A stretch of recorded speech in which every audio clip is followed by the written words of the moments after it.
نستكمل اليوم حلقاتنا عن شخصيات الدولة العثمانية التي وردت في الدراما التركية التاريخية. وفي الحلقة السابقة تحدثنا عن عصر السلطان أحمد الأول.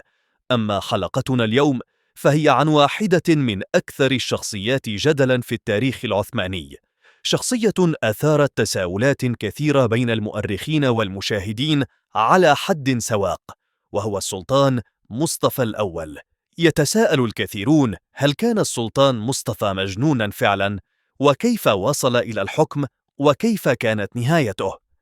السلطان مصطفى هو ابن السلطان محمد الثالث، ابن السلطان مراد الثالث، ابن السلطان سليم الثاني، ابن السلطان سليمان القانوني، وهو السلطان الخامس عشر من سلالة آل عثمان، وأول سلطان عثماني يتولى الحكم بعد أخيه لا بعد أبيه.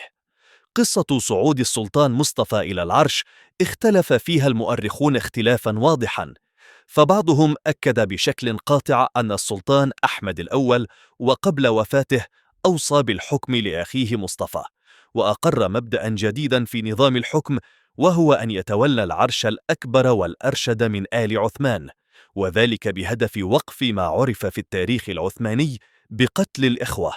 في المقابل، ذهب مؤرخون آخرون إلى أن صعود مصطفى إلى العرش لم يكن قراراً فردياً، بل نتيجة تحالف سياسي داخل القصر، جمع بين السلطانة كوسم زوجة السلطان أحمد الأول وبين والدة السلطان مصطفى السلطانة حليمة.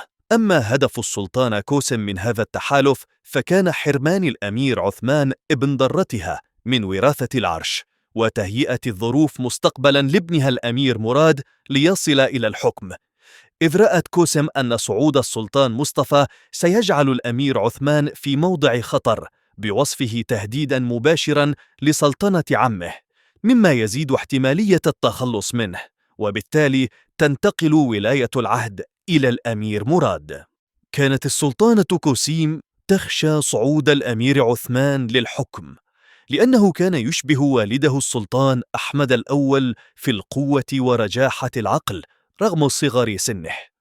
تميز عثمان بقوة الشخصية واهتمام واضح بالتعليم والعلوم والمهارات العسكرية، وكان شديد الولع بشؤون الدولة، يسأل عنها ويتابع تفاصيلها، وهي صفات كانت تبشر بمستقبل واعد لهذا الأمير، لكنها لم تكن تتناسب مع طموحات السلطانة كوسيم ونزعتها للسيطرة والنفوذ.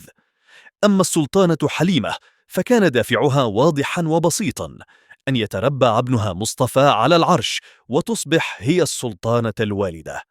وأيا كان السبب صعود السلطان مصطفى إلى الحكم، فالثابت أنه لم يكن طامحاً للسلطنة أصلاً، وكان يفضل البقاء بعيداً عنها.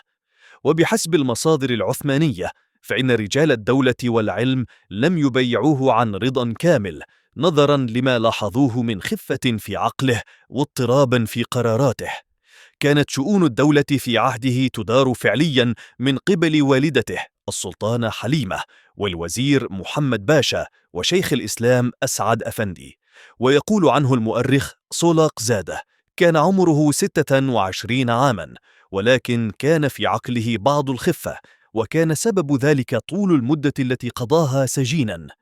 رأى رجال الدولة أن السلطان مصطفى غير صالح للحكم، وأنه من غير الجائز شرعاً ولا عرفاً أن يكون السلطان فاقداً للأهلية العقلية.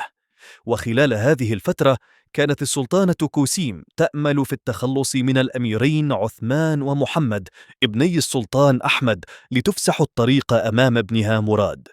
لم تستمر سلطنة السلطان مصطفى سوى 3 أشهر و4 أيام، واتفق رجال الدولة على عزله وتنصيب الأمير عثمان سلطاناً.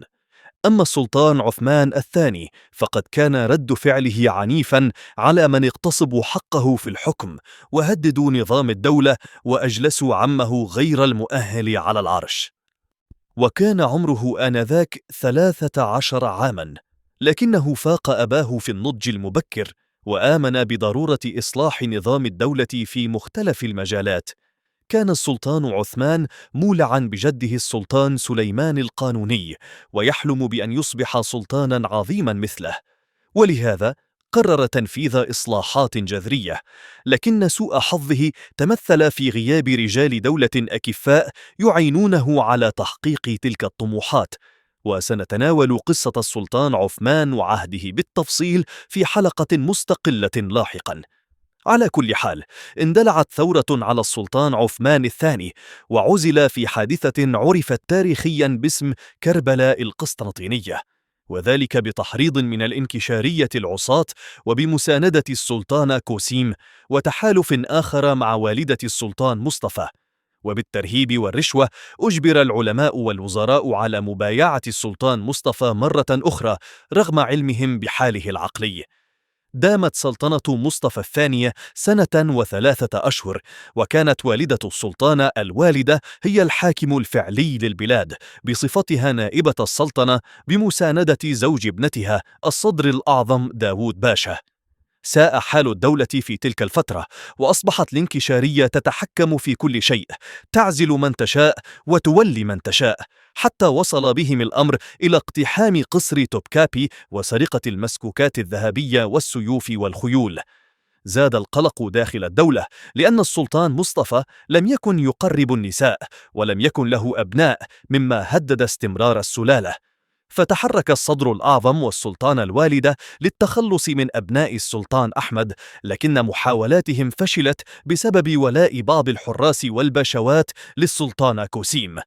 كما لاحظ رجال الدولة تصرفات غريبة للسلطان مصطفى، فكان يخاطب الحيوانات ويرمي الذهب في الماء للسمك، ويخرج في أروقة القصر في أوقات غير معتادة، ولا يعلم شيئا عن شؤون الحكم. تفاقمت الأوضاع وتصاعدت مطالب الشعب والعلماء بالقصاص لدم السلطان عثمان ومحاسبة قتلته، وفي مقدمتهم الصدر الأعظم داوود باشا. واندلعت ثورة مضادة قادها أنصار السلطان كوسم وبعض الباشاوات المخلصين لها، وفي مقدمتهم أباظة محمد باشا الذي بدأ في ملاحقة الإنكشارية العصاة ومحاسبة قتلة عثمان. انتهت الأحداث بعزل السلطان مصطفى نهائياً، وإعدام الصدر الأعظم داوود باشا، وحبس السلطان الوالدة، وتنصيب الأمير مراد سلطاناً للدولة العثمانية. انتهت سلطنة السلطان مصطفى من غير أن يعي أنه كان سلطاناً، ولا أنه قد عزل.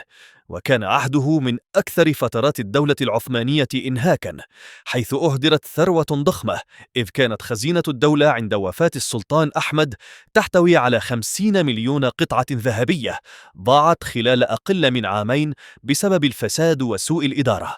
نفي السلطان مصطفى إلى القصر الذهبي في توبكابي، ونفيت والدته إلى القصر القديم، وانتقل العرش إلى ابن أخيه السلطان مراد الرابع الذي كان عمره 11 عاماً، وأصبحت السلطانة ماه بيكر كوسم نائبة للسلطنة، ليبدأ فصل جديد في تاريخ الدولة العثمانية. في نهاية هذه الحلقة نتمنى أن تكون قد نالت إعجابكم، وفي تعليقات الفيديو اقترحوا لنا شخصيات نقدمها لكم في حلقات مستقبلية. دمتم في أمان الله.